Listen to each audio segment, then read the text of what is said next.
Ok, bonjour tout le monde. Donc aujourd'hui, on va continuer sur les thématiques de la spéciation, mais avec un point de vue un peu différent. La semaine dernière, on avait une introduction au modèle de spéciation proposé par Mayer initialement, et puis avec quelques exemples identifiés par la suite. Et ces modèles de spéciation voient des populations des organismes évoluant sur quelques dizaines ou quelques centaines de générations. Ou encore moins que ça lorsqu'il s'agit d'une spéciation par polyploïdie chez les plantes, parce que ça c'est un processus qui prend 2 générations uniquement. Donc ces événements de spéciation vont avoir lieu sur des périodes allant de quelques années, peut-être jusqu'à quelques milliers d'années, ou va se voir peut-être quelques dizaines de milliers d'années. Mais là, ce qu'on va faire, c'est essayer de comprendre à quoi ça ressemble lorsqu'on regarde l'évolution des espèces dans l'archive fossile. Et ça, on est sur une échelle de temps de quelques dizaines ou quelques millions ou quelques dizaines de millions d'années. Donc ça va être un peu ça, de différence de point de vue, mais toujours sur le même thème de la spéciation. Alors, la première chose que l'on va voir, c'est le gradualisme, parce que ça, c'est le modèle proposé par Darwin, qui a donné une prédiction de ce que l'on doit trouver, ou ce que l'on devrait trouver dans l'archive fossile.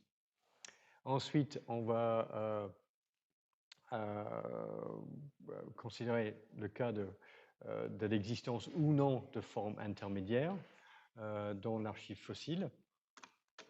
Et certaines observations vont imposer la nécessité de développer un nouveau modèle. Et ce nouveau modèle, c'est le modèle des équilibres ponctués.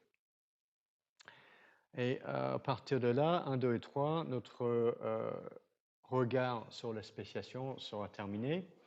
Et la dernière partie consistera à regarder un petit peu l'inverse de la spéciation, c'est-à-dire l'extinction. Et quelles sont les leçons de l'archive fossile pour nous aujourd'hui. Alors, la première chose, c'est le gradualisme.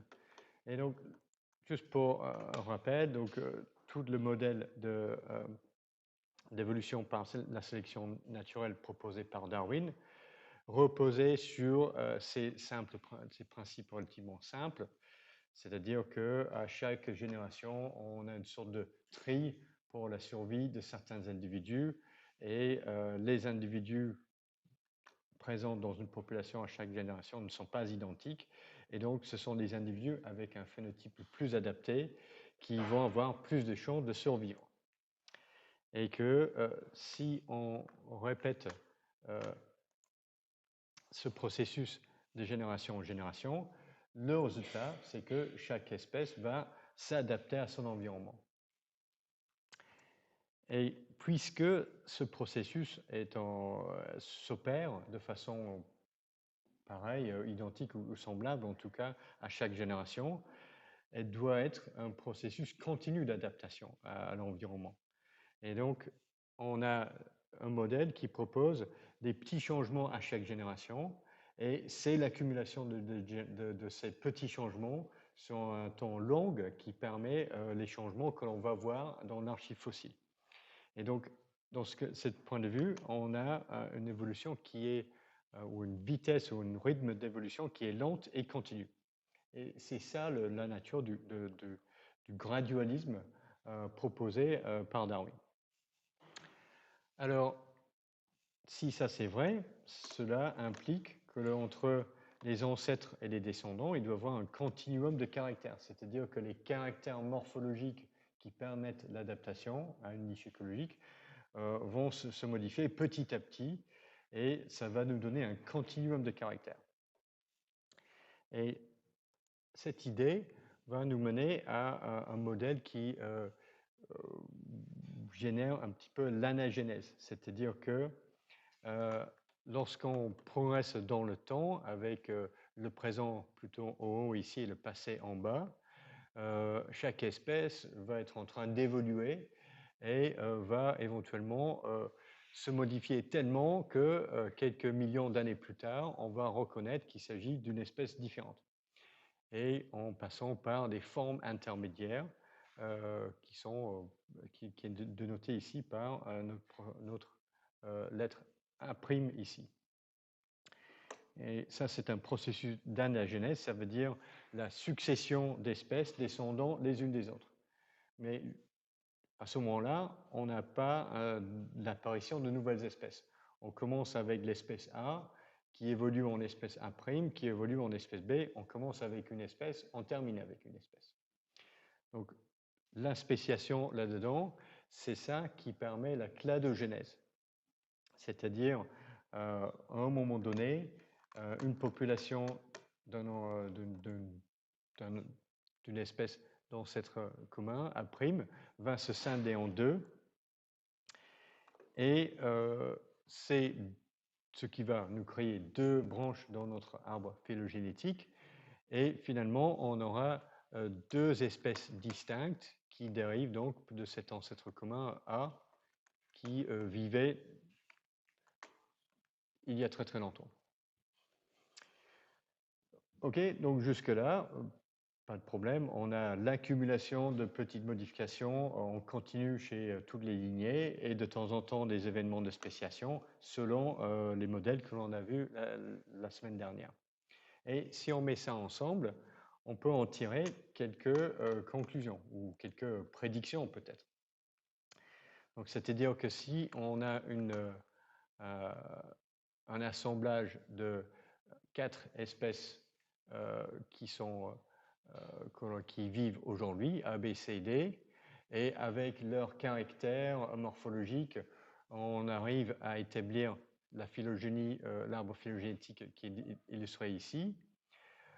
Alors, ça veut dire que lorsqu'on cherche dans l'archive fossile, on doit voir les formes sur la branche A, par exemple, qui vont être petit à petit modifiées. Et lorsqu'on recule dans le temps, les formes intermédiaires que l'on retrouve sur cette branche-là doivent se rapprocher de plus en plus à la forme ou de l'ancêtre commun.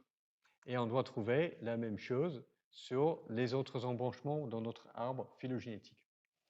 Donc on doit trouver, si notre modèle de gradualisme est juste, un continuum de formes intermédiaires et la convergence de ces formes vers celle de l'ancêtre commun. Donc ça, c'est une prédiction, c'est une hypothèse et qui peut être validée parce que selon ce qu'on trouve dans l'archive fossile, cette hypothèse sera validée ou non. Auquel cas, il faudrait la rejeter ou la modifier.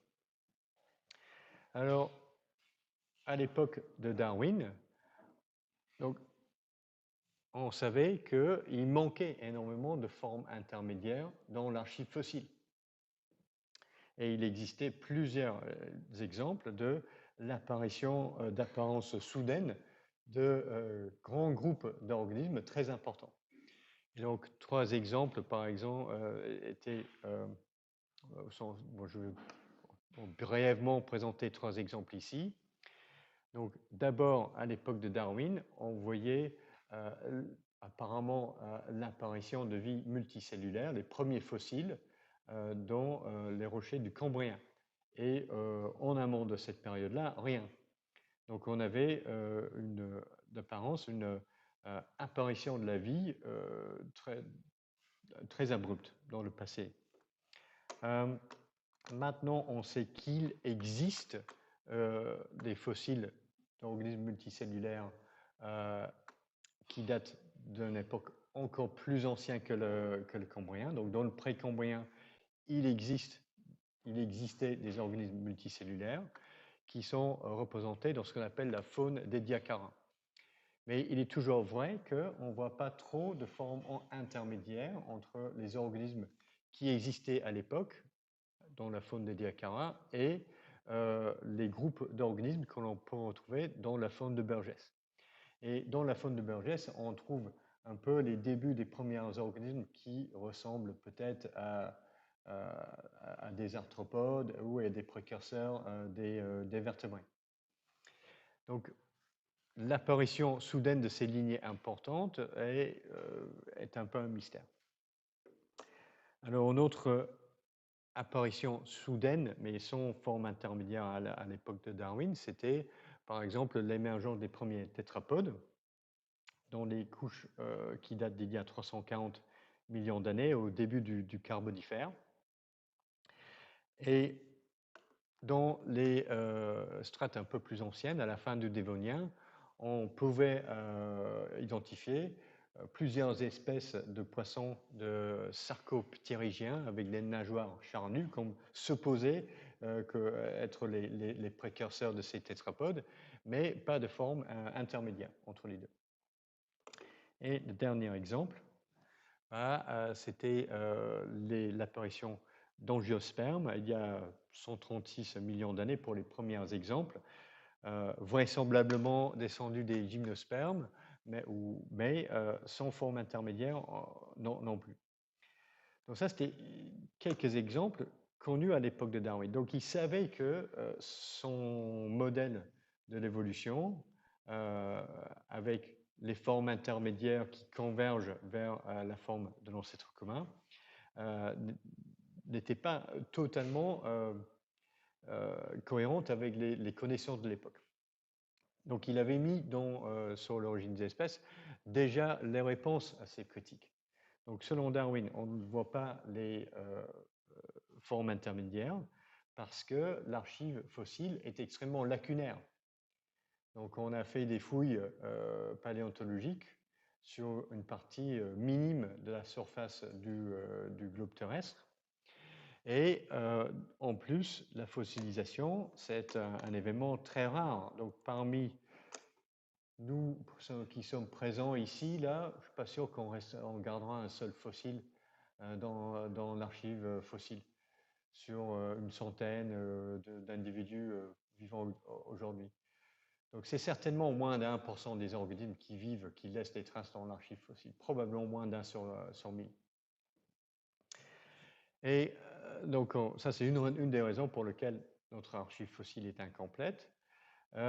Et l'autre raison, c'est que plus les aires sont anciennes, moins il reste de strates sédimentaires qui sont capables d'enfermer des fossiles, parce que ces roches ont été recyclées par les processus géologiques ou transformées ou métamorphosées. Et donc, plus on recule dans le temps, moins on a de fossiles. Donc, plus on pousse loin dans le temps, dans le passé, on a de moins en moins d'informations. Et ça, c'est inéluctable. Donc Darwin disait que voilà, c'est pour ça que les formes intermédiaires n'ont pas encore été trouvées. Parce que nos données, l'information sur laquelle on se base dans l'archive fossile est extrêmement parcellaire. Et donc avec ça, il a donné une sorte de défi aux paléontologues futurs et aux biologistes du XXe siècle. C'est-à-dire que, selon ma théorie, les formes intermédiaires doivent exister, et si on cherche bien, on va les retrouver. Donc c'était ça sa prédiction. Et c'est ça qui nous mène à notre deuxième thématique, à la recherche des formes intermédiaires. Alors, je vais parler uniquement de la transition sarcoptérygien-tétrapode. Pour les formes intermédiaires entre la faune d'Ediacara et la faune de Burgess, je ne dirai pas grand-chose, sauf que une des raisons pour lesquelles il est très très peu probable que l'on trouve ces formes intermédiaires, c'est parce que lors du Cambrien, c'est là où on trouve les premiers corps d'animaux avec des parties qui sont minéralisées, soit un squelette interne, soit un exosquelette ou une coquille. Donc ces innovations évolutives ont apparu dans le Cambrien. auparavant, on avait des animaux qui existaient, mais sans partie de leur corps minéralisée. Et dans l'immense majorité des cas, c'est uniquement les parties minéralisées des corps qui sont conservées. Alors, le faune de Burgess fait une exception parce que c'est une formation exceptionnelle qui a conservé les parties molles des corps de tout un assemblage d'animaux vivants à l'époque. Mais il est très très peu probable qu'on retrouve une autre formation avec ce niveau de conservation des fossiles pendant la période qui nous intéresse. C'est pendant ces 15 millions d'années qui séparent la faune des Diacara à la faune de Burgess. Donc là, c'est un peu l'argument de Darwin. Plus on recule dans le temps, moins on a de fossiles qui sont conservés. Et c'est tout à fait vrai que c'est une explication valable pour laquelle on ne connaît pas de forme intermédiaire entre ces deux groupes d'organismes. Alors, pour l'évolution des angiospermes, apparemment, on a fait quelques progrès dans les 10 ou 15 dernières années, mais c'est néanmoins encore un sujet de recherche. Donc là, je vous ai recopié, je pense, une phrase sur l'introduction à un projet de recherche à l'Agence nationale de recherche déposé en 2020, ou en tout cas financé en 2020. Et là, l'équipe de chercheurs, des spécialistes qui ont déposé ce projet, ce qu'ils ont dit, c'est que l'origine des angiospermes ou plantes à fleurs reste l'un des grands mystères de la biologie évolutive. Donc c'est ça l'état de nos connaissances aujourd'hui. Donc je vais attendre un petit peu que ça se calme avant de oser à présenter quelque chose sur l'origine des angiospermes. Alors, ce qui nous laisse notre question sur la transition sur la transition sarcoptérygien tétrapode ou l'émergence des premiers vertébrés terrestres. Alors, encore une fois, on se retrouve avec un trou dans l'archive fossile qui a été identifié par le paléontologue américain Alfred Roemer, je pense dans les années 1950. Et c'est Alfred Roemer qui a remarqué que jusqu'à il y a 360 millions d'années, c'est-à-dire vers la fin de l'époque de Dévonien, on a des fossiles fréquents de poissons sarcoptérygiens. Et à partir d'il y a 340 millions d'années, on a plusieurs espèces fossiles de tétrapodes amphibiens. Mais entre les deux, pendant cette période d'une vingtaine de millions d'années, on a très très peu de fossiles ni de l'un ni de l'autre. Et c'est ce qu'il appelait, ainsi on a appelé ce trou dans l'archive fossile le gap de Roemer. Donc avant, beaucoup d'informations, après, beaucoup d'informations, mais pendant la période qui nous intéresse, très très peu de fossiles qui restent. Et ça, pourquoi c'est comme ça? Parce qu'à la fin du Dévonien, c'était caractérisé par l'une des 5 extinctions de masse majeures dans l'histoire de la vie sur la planète. Et lorsqu'on a un phénomène d'extinction de masse, il y a beaucoup d'espèces et de genres qui disparaissent, mais on peut aussi supposer que pour les espèces qui survivent à ces événements, le nombre d'individus dans la population a dû être fortement diminué. Et donc on a moins d'organismes, moins d'animaux vivants à l'époque, jusqu'à ce que la biodiversité récupère. Et c'est probablement pour ça qu'on a moins de fossiles déposés pendant cette période-là. Parce que toute la vie sur toute la planète a pris un grand coup, et on a moins d'organismes présents pour laisser une trace dans l'archive fossile. Donc néanmoins, on a pu situer la période d'intérêt et on a quelques indications. Donc on cherche, si on veut trouver des formes intermédiaires entre les sarcoptérygiens et les tétrapodes, on doit trouver des rochers sédimenteux déposés pendant la période entre à peu près 360 jusqu'à il y a 340 millions d'années. Et une chose qui est intéressante ici, c'est chez les amphibiens, on sait que ils doivent vivre dans de l'eau douce. Ils ne supportent pas l'eau de mer, les amphibiens. Donc il est fort probable que les premiers tétrapodes amphibiens qui ont sorti de l'eau vivaient dans de l'eau douce et pas dans l'eau de mer. Donc si on cherche des intermédiaires entre ces sarcoptérygiens et les premiers tétrapodes, on doit les chercher dans les sédiments qui ont été déposés par des systèmes d'eau douce, comme des marais ou un delta ou une zone estuaire, et pas dans des sédiments déposés par la mer. Et il existe 3 endroits sur la planète où on trouve des sédiments qui ont ces caractéristiques. Sur la côte de Groenland, en Pennsylvanie et dans le Grand Nord canadien.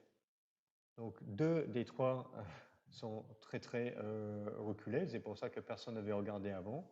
Et le 3e en Pennsylvanie, pas vraiment facile d'accès parce que c'est occupé par les villes et les fermes, on ne peut pas aller, et les sédiments et les couches qui recouvrent qui contiennent ces fossiles ne sont pas tellement à la surface. Alors, donc néanmoins, on avait une idée où chercher. Et c'est l'équipe de Jennifer Clack à l'université de Cambridge qui était le premier à aller fouiller dans les sédiments en Groenland. Désolé pour ça, je ne sais pas ce qui se passe ici, il ne m'a pas fait ça sur... Qu'est-ce que je peux faire? Bon bah, c'est fou ça, je ne peux rien faire pour les lumières non plus.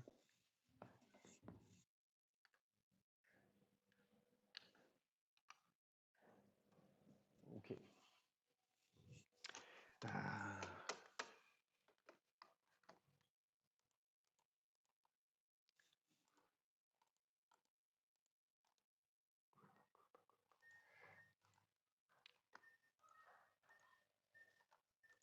Ok. Ok, ça c'est mieux. Ok. Donc, et en regardant en Groenland, on commence à trouver les premiers fossiles de tétrapodes et les espèces intermédiaires entre les tétrapodes et les sarcoptérygiens. Donc, elle a décrit cette espèce de Pederpes qui date pile poil dans le Gap de Romer. Ouais, voilà, il y a 350 millions d'années à peu près. Et Pederpes, c'est un tétrapode primitif, mais qui a déjà 5 doigts. Un peu plus ancien, son équipe a également décrit l'espèce Acanthostega, qui a une forme un peu plus primitive. Cette fois-ci, elle a quand même 4 membres, mais cette fois-ci avec 1, 2, 3, 4, 5, 6, 7 doigts.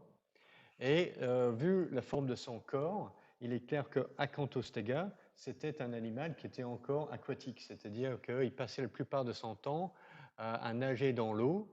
Éventuellement, on pouvait mettre sa tête en dehors de l'eau et marcher un tout petit peu, mais l'ossature de ses 4 membres n'était pas suffisant pour vraiment bouger très librement sur Terre, contrairement à Pederpes qui est un fossile vraiment plutôt terrestre. Donc, ok, ça c'est bien, on commence à avoir quelque chose, mais on pourrait se dire, oui, mais les 2 fossiles ici sont déjà les tétrapodes, parce qu'on voit bien qu'ils ont 4 membres, et c'est un peu comme une sorte de crocodile, mais c'est pas vraiment un intermédiaire entre un poisson et un tétrapode.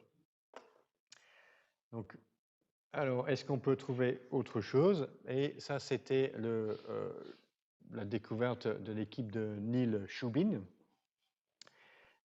qui, lui, en 2006, a découvert l'espèce fossile de Tiktaalik, qui était retrouvée sur l'île d'Ellesmere, c'est-à-dire dans le Grand Nord canadien, et il l'a trouvée au bout de 3 missions sur place. Donc c'était extrêmement rare de trouver quelque chose, mais son objectif était vraiment de trouver les formes intermédiaires, sarcoptérygiens, tétrapodes. Pourquoi? Parce que c'est un des 3 endroits au monde où on a des sédiments déposés par un système d'eau douce qui date de la bonne époque. Et Tiktaalik date d'il y a 375 millions d'années, donc un petit peu avant le gap de Romer. Et elle a vraiment une forme qui est un peu intermédiaire. Elle a quelques caractères plutôt modernes ou dérivés, une tête plate, la présence d'un cou et des membres antérieurs qui ont un début d'organisation en humérus, radius et ulna, et ensuite quelques petits os qui font une sorte de poignée. Mais c'est moins développé que ce qu'on trouve chez Acanthostega ou Pederpes. Alors, et aussi, bon, le reste du corps, il n'y a pas vraiment de membres postérieurs. Si je vérifie ça vite fait. Ouais, au bout de la 4. Ah, oui, come back. Donc, alors, tête plate et présente d'un coup. Pourquoi ce sont des adaptations à vivre en dehors de l'eau? Ben, si vous voyez, bon, les poissons, la tête d'un poisson a des yeux de part et d'autre de la tête, qui a une forme conique. Et donc ça, c'est une sorte de façon d'avoir une vision presque 370 degrés, 360 degrés autour de la tête. Une tête plate avec des yeux par-dessus, ça c'est bon pour regarder en dehors de l'eau, ce qui n'est pas le cas pour une forme de tête conique.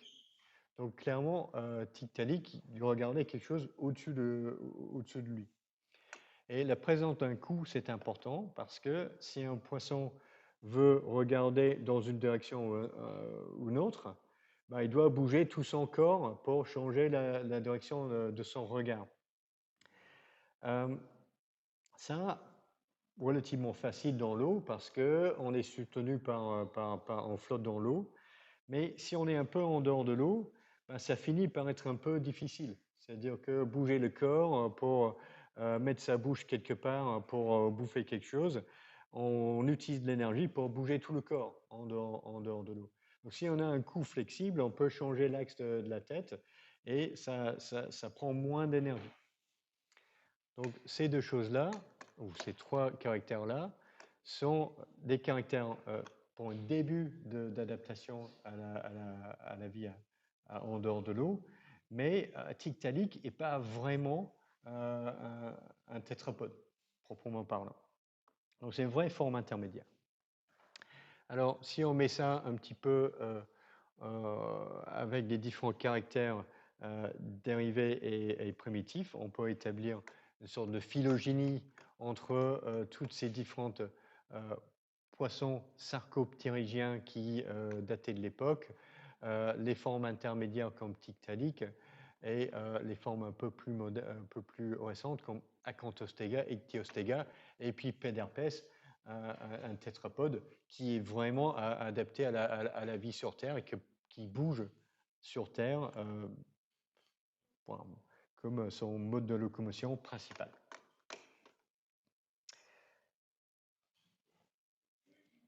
Et si on met les tons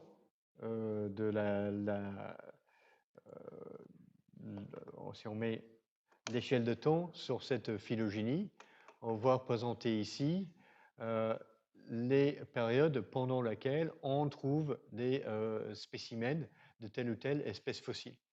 Et donc on a des espèces qui sont les plus dérivées, que l'on retrouve plus récemment, et les espèces plus primitives qu'on trouve plus loin, plus reculées dans le temps, il y a 380 millions d'années. Et Tiktaalik va se retrouver ici, à un de ces temps il y a très très longtemps, et les formes plus développées, un peu plus, qui sont plus récentes. Et donc ça nous permet d'avoir une sorte de date pour l'origine de la lignée des tétrapodes, peut-être il y a 385 jusqu'à 375 millions d'années avant le présent. Alors, tout ça c'est bien, mais qu'est-ce que ça veut dire pour nous et notre point de vue darwinien? Bah, c'est plutôt bien parce que pour cette transition sarcoptérygien et tétrapode, on a bien réussi à trouver des espèces intermédiaires et avec, comme avait prévu par Darwin, une sorte de convergence avec les formes les plus anciennes qui sont de plus en plus primitives, une sorte de convergence vers l'ancêtre commun. Donc ça, c'était bien. Donc on a confirmé la prédiction de Darwin sur cette transition-là. Alors ça, c'était vrai pour la transition ou l'apparition de nouveaux groupes d'organismes. Qu'en est-il pour les transitions d'une espèce à l'autre, l'apparition de nouvelles espèces ou des modifications anagénétiques au sein d'une espèce? Alors pour ça, on va, et c'est ça qui va nous mener à notre discussion sur les équilibres ponctués.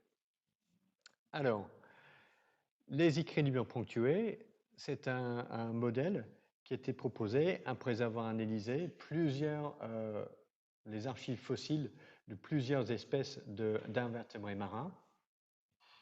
Et les invertébrés marins sont utiles pour regarder les événements de spéciation. Pourquoi? Parce que ils ont des corps avec des parties minéralisées.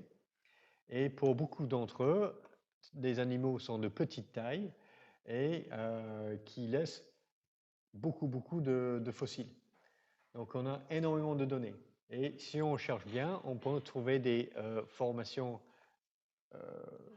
géologiques avec une très bonne résolution stratigraphique. Avec ici 10 millions d'années représentées sur peut-être plusieurs mètres ou dizaines de mètres de roches, avec une résolution stratigraphique qui est très bonne. Alors, ce qu'on a retrouvé dans plusieurs cas, c'était que lorsqu'on regarde une certaine espèce de foraminifère, ces petits invertébrés marins qui forment une sorte d'exosquelette minéralisé, ou une sorte de coquillage minéralisé, ce qui se passe, c'est que pendant 4 millions d'années, sa forme reste absolument pareille, une sorte de petit citron. Ensuite, on a une période rapide de modification. Et ensuite, on a une forme qui est un peu plus grande, un peu différente, mais qui, elle reste à nouveau stable pendant 4 ou 5 millions d'années. Et entre ici et là, on n'a pas vraiment une sorte de ligne diagonale avec des modifications petit à petit. On a une espèce qui reste fixe, ensuite un changement, et puis la nouvelle espèce dérivée qui reste fixe encore. Et on a observé ce type de données pour plusieurs espèces. Donc, ce n'était pas juste une exception. Et en mettant toutes ces observations ensemble, c'est ce qui a mené deux biologistes, Stephen Jay Gould et Niles Eldredge, à proposer une sorte de nouveau modèle pour l'évolution des espèces dans l'archive fossile. Alors, le modèle d'équilibre ponctué propose que les espèces sont stables pendant de longues périodes. C'est ce qu'ils appellent le stase ou le stasis, donc il ne se passe rien. Et ces longues périodes de stase sont ponctuées par de courts intervalles de temps pendant lesquels on a des changements relativement importants. Bon, relativement importants, ça veut dire donc des trucs de cet ordre-là. Donc on n'a pas l'émergence de nouveaux groupes d'organismes ici. Et on a des différences qui sont suffisamment grandes pour indiquer qu'on a deux espèces distinctes ici. Et donc, une première partie du modèle, c'était juste de décrire tous les cas où on a observé ce type de rythme dans l'archive fossile. Alors, ça c'était vraiment nouveau, parce que jusque-là, tout le monde suivait le modèle de Darwin, comme quoi on devait trouver une accumulation de petites modifications dans le temps. Et là, Gould et Eldredge disent non, on ne voit pas ça, on voit autre chose. Mais évidemment, leur hypothèse a soulevé pas mal de questions et même des critiques de la part d'autres biologistes. Et les questions posées étaient, OK, comment se fait-il que les espèces restent stables pendant de longues périodes?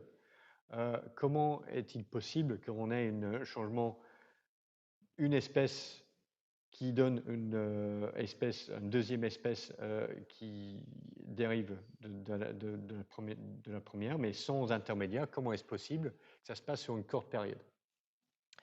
Et la troisième objection, c'était oui, mais là, avec votre foraminifère, là, vous avez un petit citron au début, vous avez un plus gros citron après, ben, c'est toujours la même espèce, ça. Ce n'est pas vraiment une modification d'espèce. La troisième critique n'était jamais vraiment valable parce que là, à chaque fois qu'on considère les espèces fossiles, on est toujours en train d'utiliser le concept d'espèce typologique. Et une espèce est définie par ses caractères morphologiques qui sont partagés par tous les membres de l'espèce et suffisamment différents d'autres espèces pour les distinguer. Et donc, critiquer Gould et Eldredge d'utiliser uniquement ça pour caractériser leurs espèces, ce n'était pas vraiment un critique valable. Donc, troisième point, pas vraiment justifié. Mais les deux autres questions étaient vraiment importantes. Et justement, les réponses à ces questions, c'est ça qui fait l'intérêt et vraiment la beauté du modèle d'équilibre ponctuel. Parce que, bien sûr, Gould et Eldredge, ils avaient compris qu'ils allaient se faire critiquer que pour ça. Donc, ils avaient déjà préparé un peu la réponse. Alors, pour la première question, comment se fait-il que les espèces restent stables pendant si longtemps, pendant de longues périodes dans l'archive fossile? Donc, ils ont dit, OK, on a une espèce ancestrale, mais qui est documentée dans l'archive fossile. Mais si notre espèce est présente dans l'archive fossile, ça veut dire quoi? Ça veut dire que elle avait une population de taille importante. Parce que la fossilisation est rare. Les espèces qui vivent que sur une petite région de la Terre ou avec une petite population, on ne trouve jamais leurs fossiles. Donc, ce que l'on a dans l'archive fossile, c'est uniquement des espèces avec une population de taille importante. Or, si notre population est de taille importante et qu'elle est bien adaptée à son environnement, en fait, elle va respecter l'équilibre Hardy-Weinberg. Et l'équilibre Hardy-Weinberg dit que quand la structure génotypique et phénotypique d'une population, d'une génération à l'autre, va rester constante. Donc en fait, il n'y aura pas vraiment d'évolution. Alors, pour respecter l'équilibre Hardy-Weinberg, il faut quoi? Il faut qu'on ait une population qui est de taille effectivement suffisamment grande pour être considérée comme effectivement à l'infini. C'est le premier point. C'est pour ça qu'on trouve ces organismes dans l'archive fossile. Pas de migration. Bon, on imagine que, pareil, c'est une population qui a une grande étendue géographique, donc il ne va pas être trop impacté par la migration. Les populations de grande taille sont moins impactées par la migration que les populations de petite taille, ce qu'on a vu en génétique des populations. Mutation tout seul, c'est une pression évolutive faible, comme on a vu en TD, ce qui laisse la sélection. Alors pourquoi notre espèce ancestrale ne sera pas modifiée dans le temps par la sélection? Alors, si elle est bien adaptée à son environnement, et si l'environnement ne change pas, il n'y a pas vraiment de pression de sélection qui pousse notre espèce à changer. Et donc, Gould et Eldredge, ils ont déployé ces arguments pour expliquer que c'est pour ça que les espèces ne changent pas pendant 4 ou 5 millions d'années, le temps qu'on les retrouve dans l'archive fossile. Donc, ils ont employé ces arguments. Alors, pour la deuxième question, alors, si on a une nouvelle espèce qui vient d'apparaître, cette nouvelle espèce sera produite par exemple, un processus de spéciation péripatrique avec l'isolement reproducteur d'une petite population. Or, cette petite population, en fait, qu'est-ce qui va se passer? En fait, elle aura une microévolution rapide parce qu'elle est de petite taille. Donc, la dérive génétique va être une pression évolutive très très forte. Et notre population isolée va vivre dans des conditions qui sont des conditions environnementales qui sont un petit peu différentes de celles de la population ancestrale. Donc, elle aura une pression de sélection également qui va la faire diverger. Mais, donc c'est pour ça qu'on a la spéciation rapide. Mais le problème, c'est que on a une petite population qui est isolée sur une partie du monde seulement. Donc, cette petite population, lorsqu'elle est en train d'évoluer rapidement, elle sera invisible.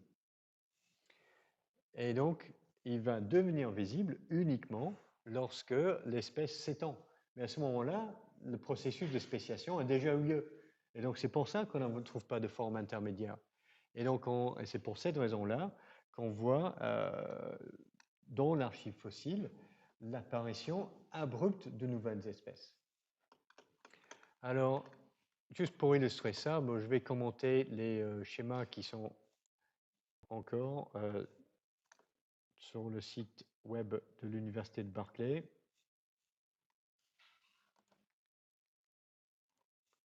OK, parce que j'aurais pu les copier pour les commenter, mais en fait, c'est aussi facile juste de faire dérouler leurs images. Alors, donc, ce que ça veut dire, c'est quoi? C'est que, imaginons qu'on a une espèce de mollusque, d'escargots aquatiques, qui a une grande population, qui est en équilibre Hardy-Weinberg et qui vit pendant des millions d'années. Et de temps en temps, des individus meurent et laissent leurs coquilles qui se fossilisent dans les strates rocheuses. Alors, quelque chose va se passer pour mettre une partie de cette population en isolement. Et ce qui va se passer, c'est une baisse dans le niveau du niveau de l'eau. Et cette baisse du niveau d'eau va isoler cette petite population-là. Donc la grande population, elle n'est pas très impactée, elle vit un petit peu comme toujours, mais notre petite population-là va se retrouver isolée, donc en isolement géographique et en isolement reproducteur, dans des conditions environnementales qui sont un petit peu différentes. Donc elle va s'adapter à cette nouvelle niche écologique et sur plusieurs générations. Donc c'est une période de temps long pour la vie des organismes, peut-être quelques centaines de générations. Mais notre population isolée va s'adapter à cette nouvelle niche et elle va évoluer, sa forme sera modifiée, tandis que notre grande population, elle continue comme les millions d'années précédentes. Et donc, on va se retrouver avec cette situation-là. La grande population reste comme elle a toujours été. Notre petite population, elle est là. Mais à un moment donné, les eaux vont remonter. Et c'est ça qui va remettre les deux populations en contact. Mais vu la longue période pendant laquelle ils ont été séparés, ils se retrouvent, maintenant quand ils se retrouvent, ils ne sont plus interfertiles. Donc on a eu un événement de spéciation péripatrique et ensuite une réintroduction. Alors, et à partir de là, il y a trois choses qui peuvent se passer. Donc, soit les deux espèces ne sont pas vraiment en compétition, donc ils peuvent vivre tous les deux et coexister au même endroit, ou alors si les deux espèces sont en compétition pour la même niche écologique, probablement ce qui va se passer, c'est l'une des espèces va disparaître et l'autre prendra sa place. Et pour nos deux cas ici, Bah, soit c'est l'espèce ancestrale qui sera plus forte, elle va persister et notre nouvelle espèce va disparaître, on ne le verra jamais. Ou alors c'est l'inverse, c'est notre nouvelle espèce qui aura un avantage sélectif par rapport à l'espèce ancestrale et elle va le déplacer.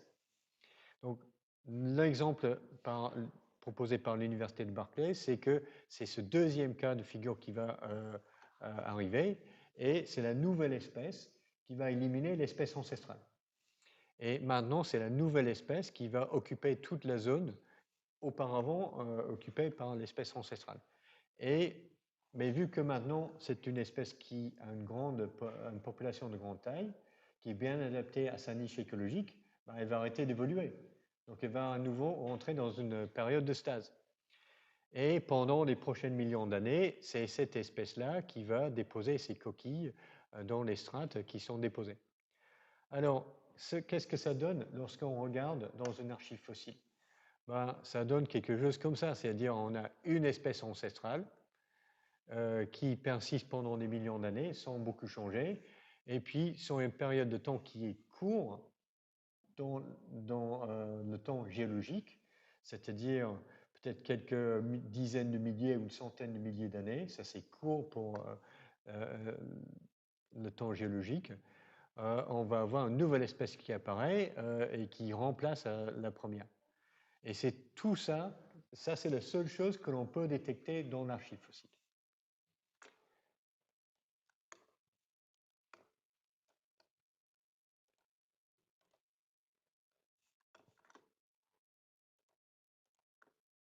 Ah, bizarre ça. Ok. Donc ça c'est un peu le modèle. Et il y a quelques exemples où on trouve exactement ça. Donc un exemple qui se vous présenter, ce sont les différentes espèces de Metrarhabdotos qu'on trouve dans les Caraïbes. Et c'est intéressant à regarder pour deux raisons. Parce qu'il y a une bonne conservation stratigraphique. On a 10 millions d'années avec une excellente résolution stratigraphique. C'est-à-dire que attends, mais ça m'énerve ça. Donc on a une période de temps où on n'a pas vraiment d'interruption dans le dépôt de roches boueuses parce que c'est un temps récent, c'est pas totalement minéralisé. Et en plus, on a des petites populations d'invertébrés marins qui laissent beaucoup de formes minéralisées. Ces invertébrés vivent en colonies et les colonies ont des extérieurs qui sont minéralisés, qui ont des formes différentes. Et c'est ça qui permet de distinguer différentes espèces. Et donc, on a différentes espèces que l'on peut identifier sur les critères morphologiques. Des espèces anciennes datant d'il y a 15 millions d'années. Ensuite, on n'a pas d'informations pendant 5 millions d'années. Mais à partir d'ici, là, on a une archive fossile qui est pas mal. Et on peut proposer une phylogénie basée sur des caractères de ces formes de leur colonie qui nous indiquent que Auriculatum semble être un peu l'ancêtre de notre espèce numéro 9, numéro 10, et ténuée qui existe également encore. Or, à chaque fois qu'on a un embranchement dans notre arbre phylogénétique ici, ben, on voit que la spéciation a eu lieu sur un temps très très court et que l'espèce qui en sort reste avec sa forme qui ne change pas pendant quelques millions d'années. Et l'espèce ancestrale persiste également, sans changer. Donc ça, c'est vraiment ce que l'on devrait voir selon le modèle d'équilibre ponctuel. Alors, deuxième exemple, ce sont des mollusques du lac Turkana, en Afrique de l'Est. Et là encore, on a une excellente résolution stratigraphique. Donc, on a une période de temps de 3 millions d'années qui est représentée sur 300 mètres d'épaisseur de sédiments. Donc, 100 mètres, c'est 1 million d'années. Donc, 1 mètre, c'est 10 000 ans. C'est vraiment très, très bon, ça.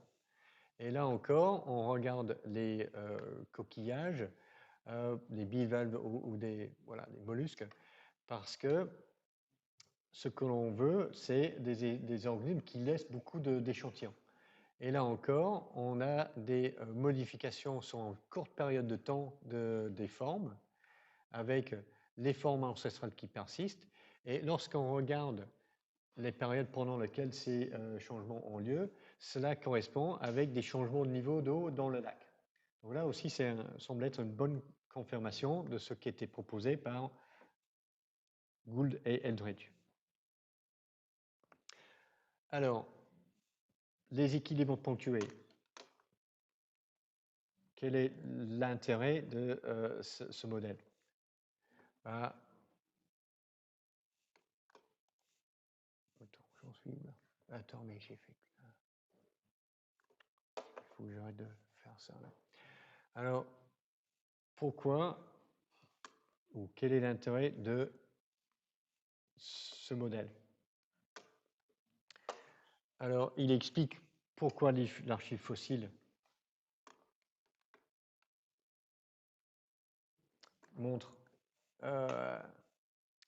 ou est modifiée par un palier. Voilà. Excusez-moi. Donc, il explique pourquoi l'archive fossile montre des formes constantes dans le temps divergentes par palier. Et l'intérêt de ce modèle, c'est qu'il s'appuie sur les modes de spéciation allopatrique et la génétique des populations. Il mobilise ces avancées dans la biologie évolutive qui avaient été faites dans les années 1920-1930 pour la génétique des populations et les années 1940-50 pour les modèles de spéciation. Et c'est pour ça que Darwin ne pouvait pas imaginer ça. Donc il a fallu d'abord développer la génétique des populations, d'abord comprendre les mécanismes de spéciation, et c'est ça qui a permis ensuite de comprendre ce que l'on voit dans l'archive fossile. Et donc, les équilibres ponctués s'opposent au gradualisme proposé par Darwin, parce que le rythme de l'évolution n'est pas constant. Alors, formes intermédiaires, oui ou non? Est-ce qu'on les retrouve?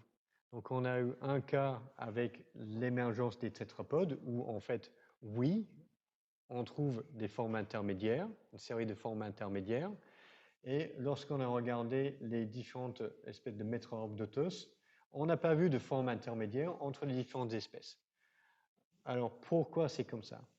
Ben, c'est comme ça parce que ici, on a une excellente résolution temporelle, donc on voit vraiment tout ce qui se passe.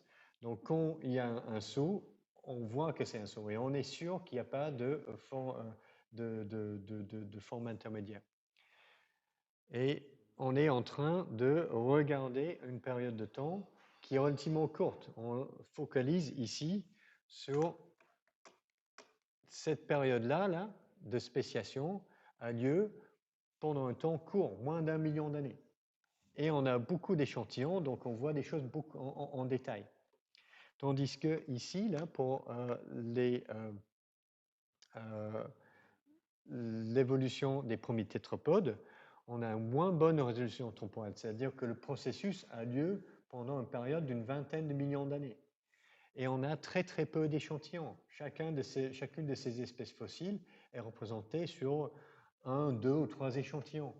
Et il est certain qu'on n'a pas tout là. Donc en fait, on a des informations qui sont moins bonnes. Et si on avait plus d'informations sur les événements de spéciation ici, probablement on aurait quelque chose comme ça. Mais on voit sur 2 échelles de temps différentes. Donc sur des échelles de temps, sur peu d'échantillons. Donc pour faire le résumé ici, là, donc à l'échelle de dizaines de millions d'années, on voit bien les espèces intermédiaires. Et ça confirme la prédiction de Darwin. Mais sur des échelles de temps de moins d'1 million d'années, on est dans un autre cas de figure. C'est-à-dire qu'à cette échelle de temps-là, on a une modification abrupte, donc pas vraiment graduelle, et les changements suivent le modèle d'équilibre ponctué de Henry J. Gould. Et pourquoi on n'a pas d'intermédiaire? C'est parce que tout le processus de spéciation péripatrique est invisible dans l'archive fossile, parce que les populations qui sont en train de subir un événement de spéciation sont les petites Ce sont des petites populations isolées. Donc, on ne va pas les voir. Et si vous pensez aussi à la spéciation des plantes par polyploïdie, ça, c'est un mécanisme de spéciation qui dure 2 générations seulement. Donc, c'est quasiment instantané. Il n'y a pas d'espèces intermédiaires lors de la polyploïdisation. Donc, c'est pour ça. Donc, c'est pour cette raison-là que ce n'est pas quelque chose qui est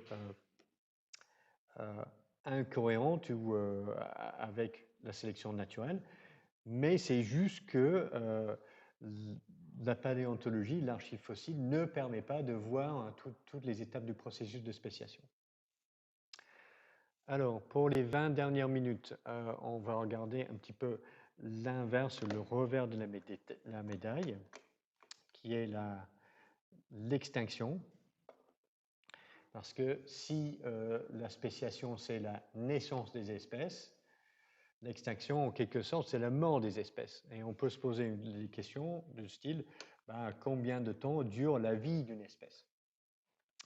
Alors, encore une fois, c'est une question qui a été posée à l'archive fossile des invertébrés marins, parce qu'on a beaucoup d'échantillons qui s'étendent sur 500 millions d'années de temps. Donc, beaucoup d'informations. Et en regardant les informations disponibles au début des années 90, on a estimé que la durée moyenne d'une vie d'espèce est à peu près 4 à 11 millions d'années. Et aucune espèce n'a survécu plus de 100 millions d'années dans l'archive fossile. Donc les espèces ne sont pas éternelles. Alors, deuxième question que l'on peut se poser, c'est que les espèces qui réussissent à durer 10 ou 20 millions d'années, est-ce qu'elles vont avoir plus de chances de survivre les dizaines de millions d'années suivantes? Est-ce qu'elles ont acquis quelque chose qui les rend vraiment robustes vis-à-vis de l'extinction? Et ça, c'est une question qui était proposée par Lee Van Valen. Et ce qu'il a fait ici, c'était qu'il a fait ce graphique avec le nombre de genres, pas le nombre des espèces, et le temps de survie de ces genres. Donc, on a beaucoup de genres qui durent moins de 10 millions d'années, moins de 20 millions d'années, etc. Et on a une sorte de ligne continue en diagonale ici. Et ça veut dire quoi? Ça veut dire que la probabilité d'extinction reste constante dans le temps. Et c'est ce qu'il a proposé comme une nouvelle voie évolutive. Donc, ça veut dire que ce n'est pas parce qu'on a survécu 10 millions d'années comme espèce ou genre qu'on a une meilleure chance de survivre les 10 millions d'années suivantes comparé à une autre espèce. Parce que les probabilités d'extinction restent constantes dans le temps. Et ça, c'est vrai parce qu'en réalité, l'environnement ne reste pas fixe sur de longues périodes de temps comme ça. Et c'est pour ça que la perfection biologique n'existe pas. Alors, donc, aucune espèce est immunisée contre le risque d'extinction. Mais peut-être on peut trouver quelques caractéristiques qui permettent des espèces ou des genres de survivre plus longtemps. Et ça, c'est une question qui était posée ici, encore une fois, sur les bases de données d'invertébrés marins. Et ce qu'ils ont fait ici, les chercheurs, c'est de diviser les espèces fossiles entre des espèces qui soit ont une étendue géographique mondiale ou une étendue géographique qui est plutôt régionale, restreinte. Et pour chaque période de temps, en tranche de 10 millions d'années, par exemple, ou peut-être un peu plus que ça, pour chaque tranche de temps de 10 millions d'années, ils ont regardé pour des espèces avec une étendue globale et des espèces avec une étendue régionale qui avaient le plus de chances de survivre sur la tranche de temps de 10 millions d'années suivantes. Et c'est ça qui est représenté sur l'axe des ordonnées ici. Ce sont les logs des chances de survivre. Donc, si c'est positif, ça veut dire que les espèces avec une étendue mondiale avaient plus de chances de survivre jusqu'à la prochaine période de 10 millions d'années. Si c'est 0, ça veut dire que pas de différence. Si c'est inférieur, ça veut dire que ce sont des espèces plutôt régionales, avec une étendue plus restreinte qui survivent le mieux. Et ce qu'on voit, c'est que pendant la plupart du temps, notre courbe reste au-dessus du niveau de 0. Ça veut dire quoi? Ça veut dire qu'en oui, la dispersion géographique était associée à une meilleure survie. Donc ça, c'est une des choses qui est validée dans l'archive fossile. Donc les espèces avec une dispersion globale durent plus longtemps. Donc ça, c'est vrai pendant la plupart du temps de l'archive fossile, mais on voit que la courbe touche le point 0 plusieurs fois ici, là.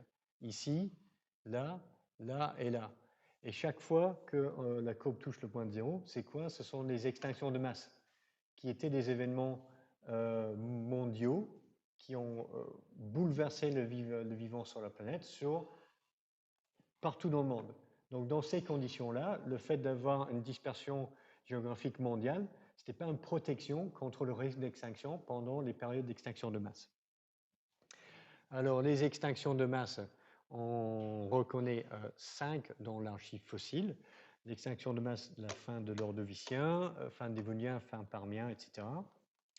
Et encore une fois, je pense que principalement dans l'archive fossile des organismes aquatiques, on a plus de 75% de toutes les espèces vivantes à l'époque qui disparaissent suite à une extinction de masse, et une proportion non négligeable des genres, un tiers jusqu'à plus que la moitié.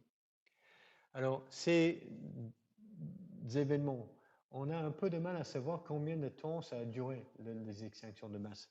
Donc, peut-être 2 à 3 millions d'années de durée, peut-être même 2 à 30 millions d'années. On a un peu de mal à savoir si c'est vraiment un événement ponctuel ou quelque chose qui était une suite d'événements qui a duré longtemps. Et même pour la fin Crétacé, on sait que c'était provoqué par la chute d'un astéroïde sur Terre. Et on n'a pas vraiment un archive fossile suffisamment bien résolu pour nous dire si l'extinction de masse était très très rapide, son temps court, c'est-à-dire quelques milliers d'années, on a toutes les espèces sur Terre qui disparaissent, ou si les extinctions se sont étalées sur 2 millions et demi d'années. Donc on a une sorte de certitude, une certaine incertitude sur la durée de ces événements. Alors ça rend compliqué la question qui est vraiment d'actualité et restera d'actualité pendant les prochaines décennies et siècles, c'est de savoir si nous sommes en train, nous les humains, en train de précipiter le 6e extinction de masse par nos activités. Et on sait que si on compte le nombre d'individus des espèces de différents groupes d'organismes, on a des espèces qui sont menacées. Et ces listes sont compilées par l'Union internationale pour la conservation de la nature, l'IUCN, qui organise des études partout dans le monde. Alors, les différentes espèces sont classées selon leur niveau de menace d'extinction. Donc, EW, ce sont des espèces qui n'existent plus dans leur environnement naturel. Ils peuvent encore survivre dans les eaux quelque part, mais fonctionnellement, elles n'existent plus dans la nature.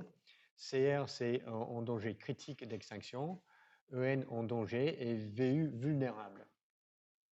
Et l'ensemble de ces catégories, c'est ce qu'on appelle les espèces menacées.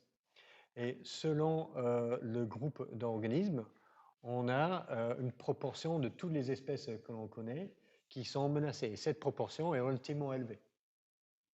Alors, un point qui est important, c'est que depuis quand l'IUCN a commencé à compiler ces listes, en 1996 et maintenant, la proportion d'espèces menacées d'extinction n'a pas augmenté. Elle avait plutôt tendance à diminuer parce que les études ont été plus exhaustives depuis l'an 2000. Et les dernières listes, en fait, on a une très très bonne couverture à des mammifères et des oiseaux, par exemple.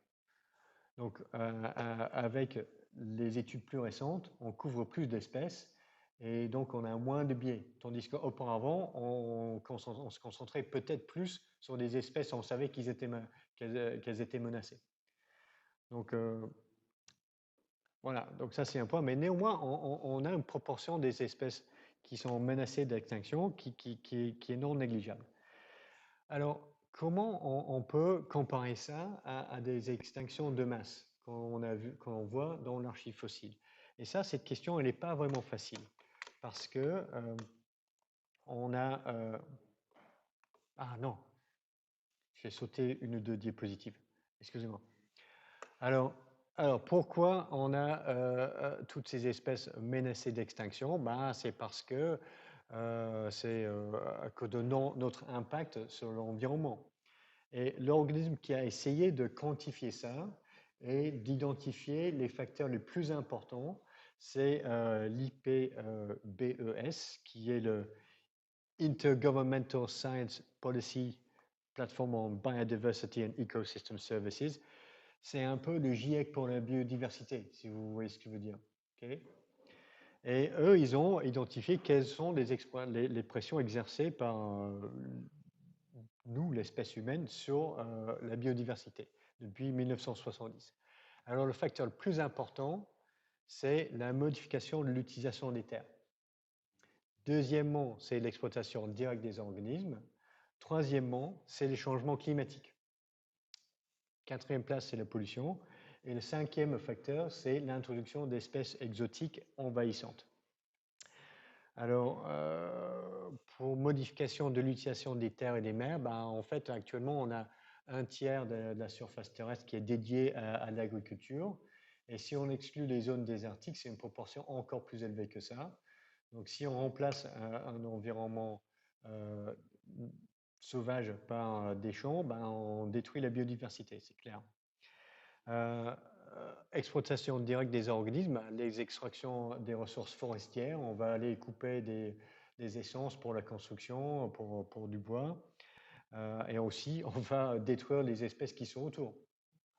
La surpêche aussi, pas seulement juste les espèces qu'on va extraire pour les manger, les requins, des espèces de poissons qu'on pêche, mais aussi chaque fois qu'on racle le fond pour récupérer les poissons d'eau profonde, ben on va détruire un petit peu tout l'écosystème du fond marin.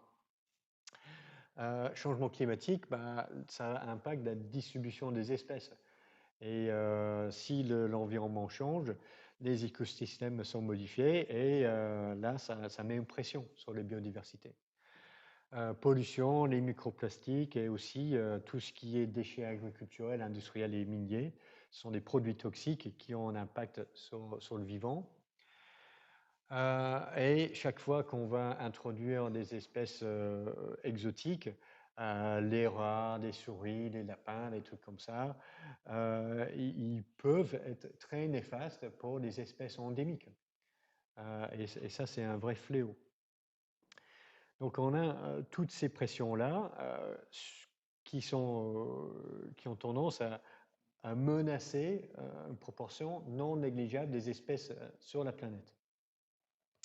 Alors je reviens à ce que j'avais commencé par dire, c'est que alors comment on peut comparer ça, nos actions avec les événements d'extinction de masse dans l'archive fossile.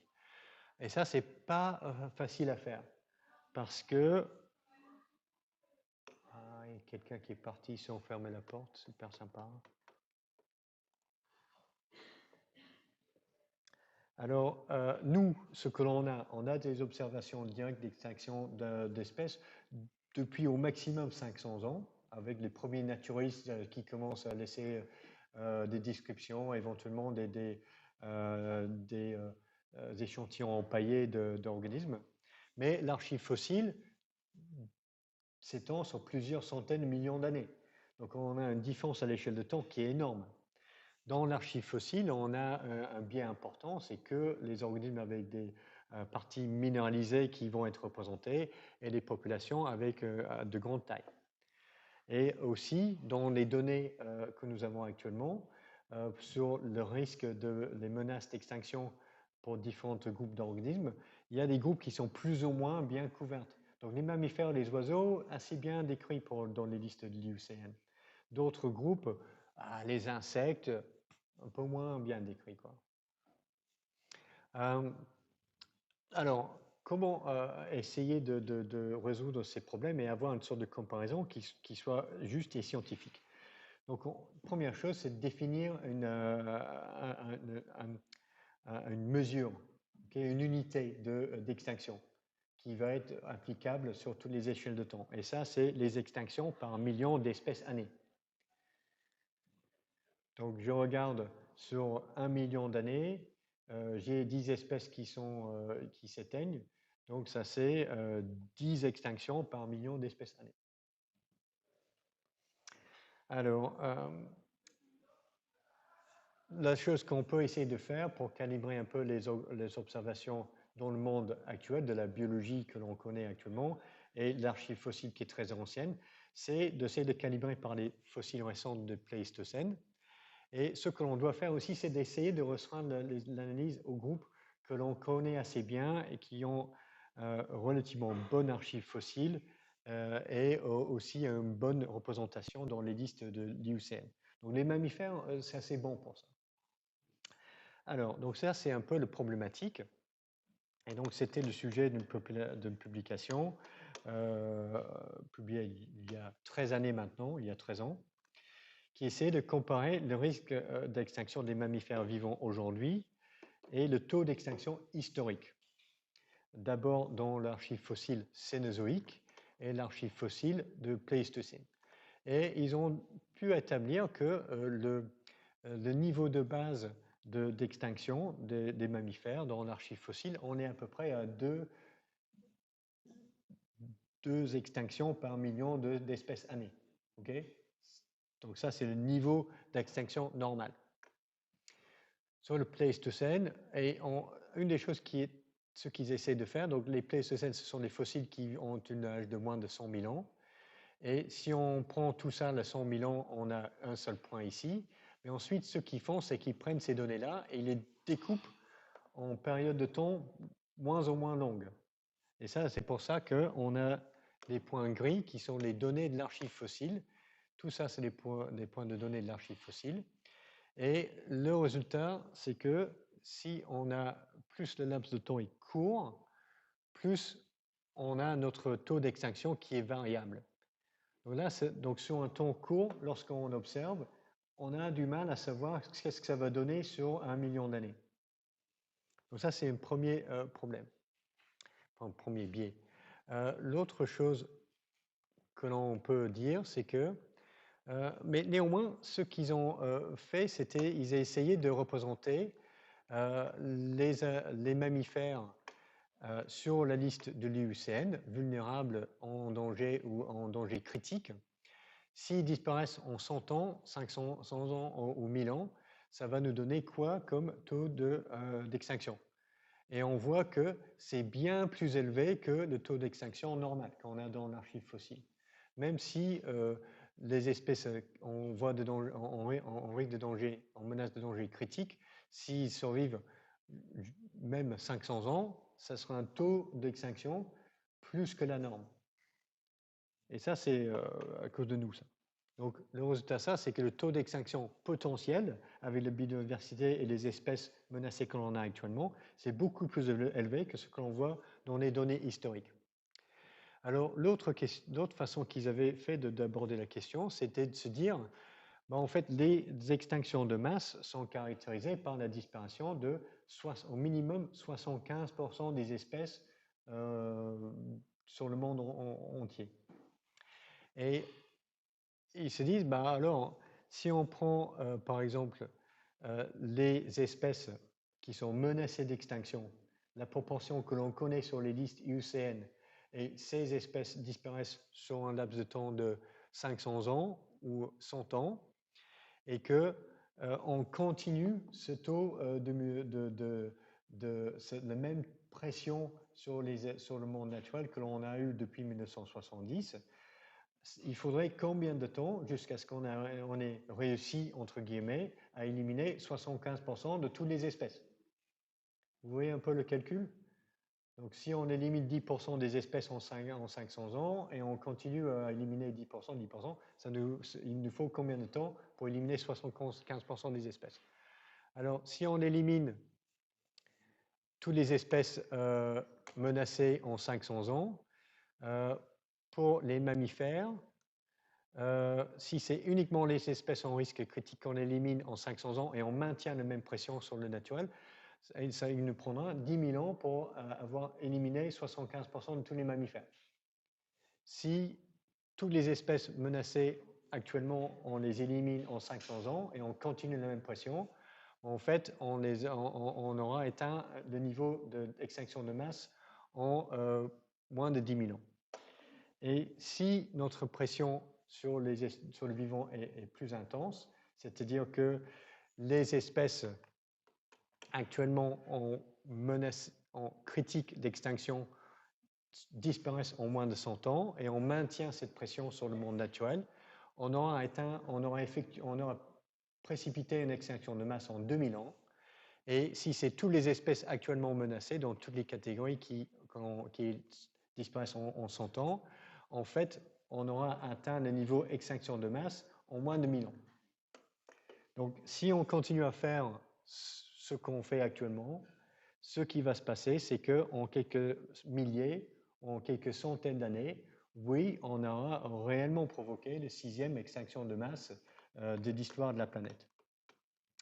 Et la dernière diapositive, c'est un petit peu que se passe-t-il après les extinctions. Ah, voilà. Donc, si on continue, on a réellement fait ça.